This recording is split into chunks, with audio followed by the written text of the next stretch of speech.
Hey, what's up friends? Welcome back to the Gentleman's Journey. I'm Charles and today I'm gonna figure out if I just assembled the best ultimate backcountry fire processing kit. Now guys, on the table here I have the new kit and the old kit. We're gonna go through it real quickly and then we're gonna get outside and start putting this stuff to use. So friends, first off, I think the most important tool if you're going to the backcountry would be your axe. So friends, I have the Gransfors Bruk's small forest axe. This has been something that's been on my mind for several years. In fact, I had a Gransfors Bruk's 2 years ago, a little bit smaller one. I'll put the name here.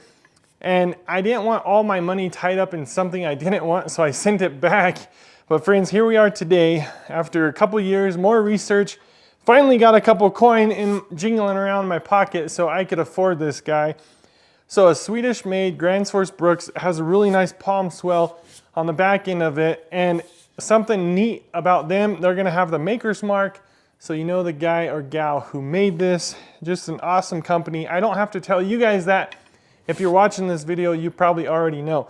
So I'll let you guys check the link if you wanna see all the specs and all the details, but let's move along. Now it's hard to say what you need next, but just to keep the video rolling, let's talk about this. This is the AGAWA Boreal 24. So they have this in the 24-inch and the 21-inch as far as I know.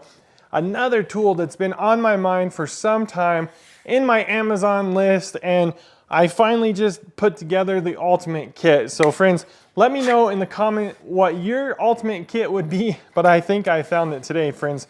So of course, this is gonna be a folding bow saw, and guys, this is the tool to process, some wood. So friends, it just snaps together, and I love that sound. So friends, this guy is gonna be, you can get some standing dead wood, you can get something that's already fallen and quarter it up. So when you're splitting wood, you want a nice cut, whether it's a chainsaw or a handsaw, this is gonna be it. The cool thing that they do is they go ahead and include an extra blade already. So you have an aggressive one and then kind of a medium blade. Something I might throw into the ultimate kit later is a little silky saw, maybe the Pocket Boy or something, but friends, check that out. So we're gonna be processing some wood here real shortly, and then we move into the knife. So right here we have the Morakniv, the Morakniv, friends. This is a full tang carbon steel knife. So the blade is gonna come all the way through the handle and actually come out the back. So if you wanted, you can grab a stick or something and actually bang on the back end of this knife. It's not gonna mess up the handle. Really sturdy handle. I have huge hands, and friends, you can get something done with this.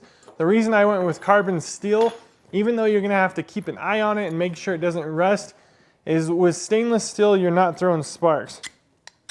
So friends, I like to grab the back of the blade, and that's a really wide blade. Again, check the link for all the details, all the specifications, the blade length and stuff, but you can throw sparks with this. You can feather stick. Guys, you can do all kinds of bushcraft chores around camp. So it comes with a little sheath there, plastic sheath. If you want, you can take the belt loop off. Morakniv, a lot of people stand by this company. Again, another Swedish brand. I think a lot of the stuff is gonna be Swedish here. They got something good going on. This guy here, you can make your own leather sheath if you want, but a lot of folks run the $15 knife, the Morakniv, the $30 knife. I think this one's like 50 to 60, and I like it. So friends, the next thing that you're gonna want is a fire starting kit. So I like right here a jute cord. It has a nice tube on it, and then your ferrocerium rod. So this already comes, I'll show you this one. I used to display and demonstrate these. That's why this one is down to nothing. This one has the spark thrower on it. Again, a carbon steel, has a little bottle opener, and you can use this part of the deal to shave down some wood shavings and get it nice and small. You can start your fire without the rope, but quickly, friends, with this jute cord, if you just fluff it quite a bit, you get these fibers loose. It has some wax in there, paraffin wax, but if you go ahead and just fluff that thing, it'll catch on the second try. The fun thing, we're out here in the shop, but I can put it out immediately. So I have this little tube here. Now I'll pull it back through. That is my favorite fire kit right now. So I got a fresh one. I have my little leather logo on there and stuff like that because we used to sell these. Quickly, guys, we have our hockey puck disc. This is going to be an axe sharpener. You can go ahead and sharpen your knife. If you're just going overnight, you may not need to pack this in, but you got a rough side and a smooth side, so start with the rough and work your way down. I'll have a link to this as well, and then the Falkeniven CC4. So again, rough and smooth, and this is going to be for your pocket knife. Now let me show you, friends, what this is replacing. So to me, this is the ultimate kit. This is something I've worked up to. I'm over 20, so I'm well past my 20s, guys. So this isn't something that you get right out the gate unless you got extra coin jingling in your pocket. I worked up to this. I did buy it all at once, but let me show you what it's replacing. So we started with now I have other axes. I have splitting mauls. I have big axes. I have my, what was that? It's the boys axe. I can't remember the brand right now. I got other hatchets, guys, but kind of what I'm saying this is replacing is this guy here. This is a hardware store hatchet. So I think this one here was a Husqvarna, but it had a nice chrome head. And the weight on these aren't too far off, friends. So I'm a big guy, and even though you got a lot bigger handle, the heads are about the same size. For me, this is kind of a hatchet for me. It's a small forest axe. You could take down a small tree with it. You could take down a big tree if you had enough time. But for me, that's kind of what this is replacing. Again, I had the Gransfors Bruks. Even the handle is shorter than this. A little too small for me and what I want to do. So I'm kind of replacing this guy. In terms of the saw, this is actually a Swedish. It's called the Sandvik 331, made in Sweden. And you can replace the blade on this guy too. It'll do that little pop method there. This is all a guy needs. So I'm not telling you have to run out and buy all this stuff. You can check it out if you want to, but this is what I'm replacing. I can't seem to find this knife right now. It's a Schrade SCH F36. Guys, it has a really wide blade, full tang, of course. You can hammer on it. Really tough grips there. That's been a little too bumpy right there on the thumb deal. That's hurt me from time to time, but guys, I have done quite a bit of damage to this knife. Try my best to keep it sharp. It actually has built into the sheath here, the little Schrade knife sharpener, but this guy is, let's see, quite a bit bigger blade. Still, this is gonna be a really thick blade, friends. So I'm super impressed with how thick that is. So it's gonna take a good beating, probably about the same price range, but it's heavy. It's really heavy.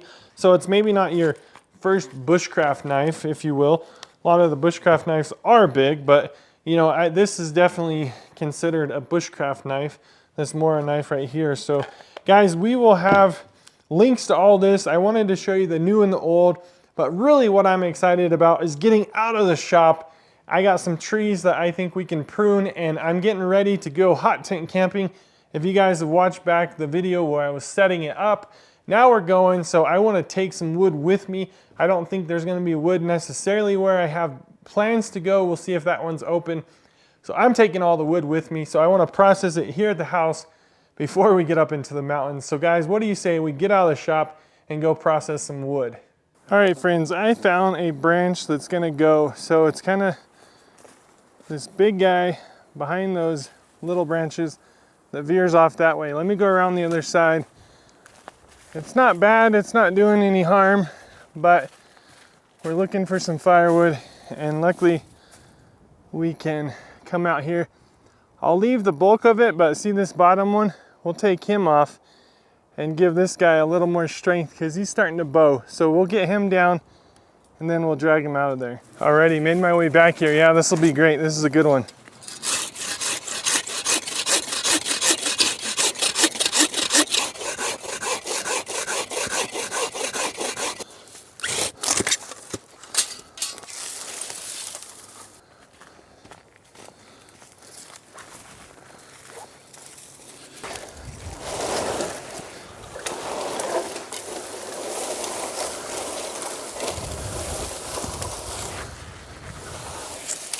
There it is, friends.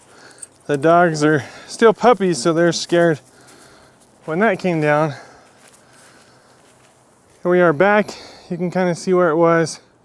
So I think this tree will be happy, and hopefully it'll grow upright a little more without that extra weight on it. So friends, one of the first things I want to do is grab this small forest axe and limb it up a little bit.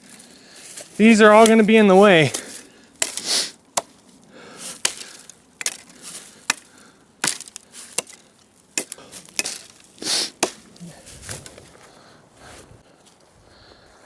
And that's why I say it's a kit, because it takes all three parts.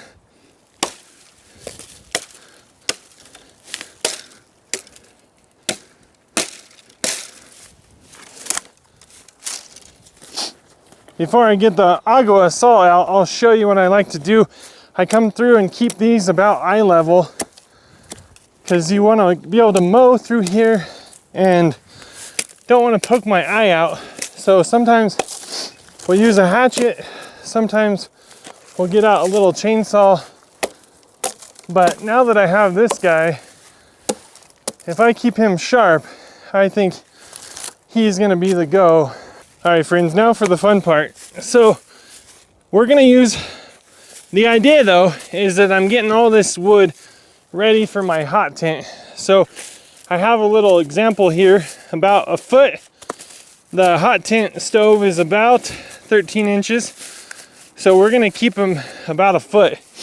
Now guys, this first one here on the tree wasn't cut very straight, but that's okay. We'll still be able to split it just fine. So I think this saw right here is a perfect match for wood about this diameter.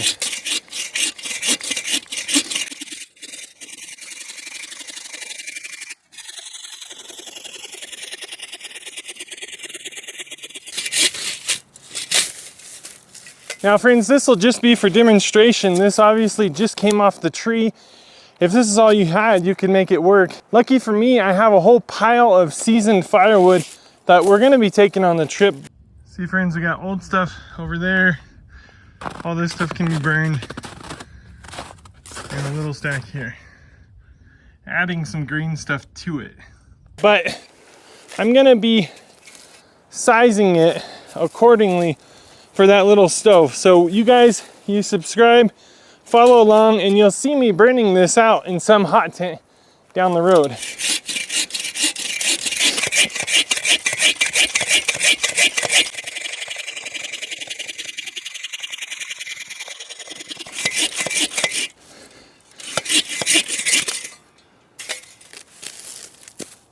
So friends, I'm getting some of these smaller branches up here that we can use.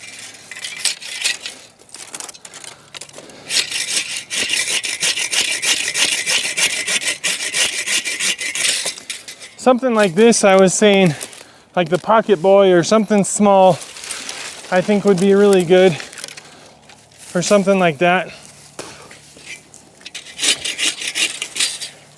I can obviously use the hatchet for these. You can start to see why we're not using it for the firewood. It's really green right now, but it'll be good down the road.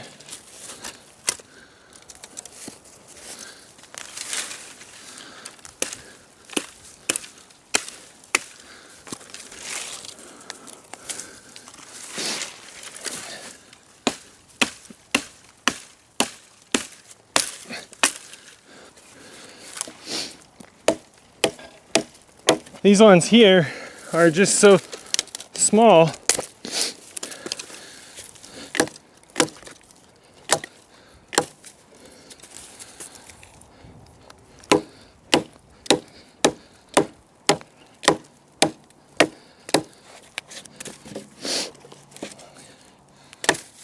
So again, friends, we're gonna be out there looking for kind of dead wood on the ground, dead wood standing. But right now, you can see how you get anything from the smalls that we might be starting the fire with up to some stuff that we can have overnight. So this stuff is what's really going to be keeping us warm. So it's pretty green, but we'll get the small forest axe, see if we can't split some of this stuff. I guess that was just one go. This is all gonna be our Russian olive out here. So again, that was that part that we cut off the tree. It's at an angle.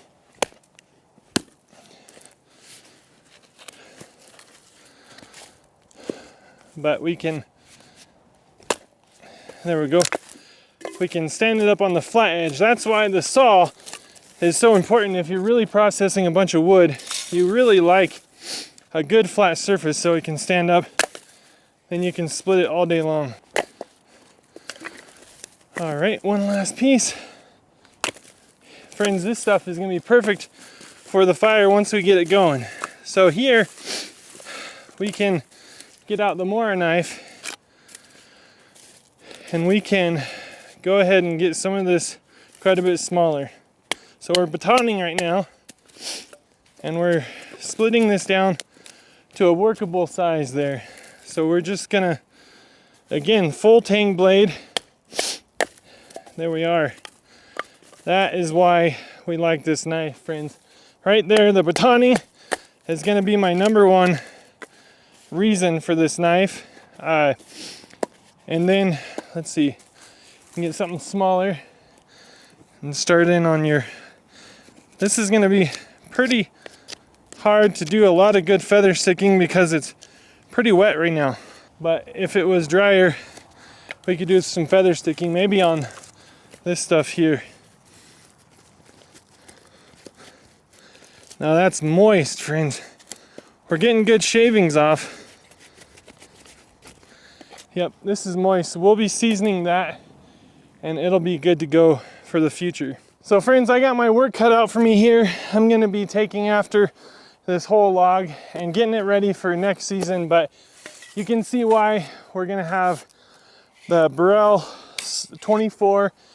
We're gonna have our small forest axe by Gransfors Bruks, and then we're gonna have our Morakniv to do lots of bushcraft chores. Let me know in the comments, friends, what do you think is the ultimate backcountry fire processing kit? I think I found it today. There's variations in the saws, silky saws, there's variations in the axes, of course, and the knives. What are you guys using? No matter what, whether it's this kit or the one I showed you in the shop, make sure that you're getting out there and getting it done. Till the next video, guys, God bless, and we'll see you then.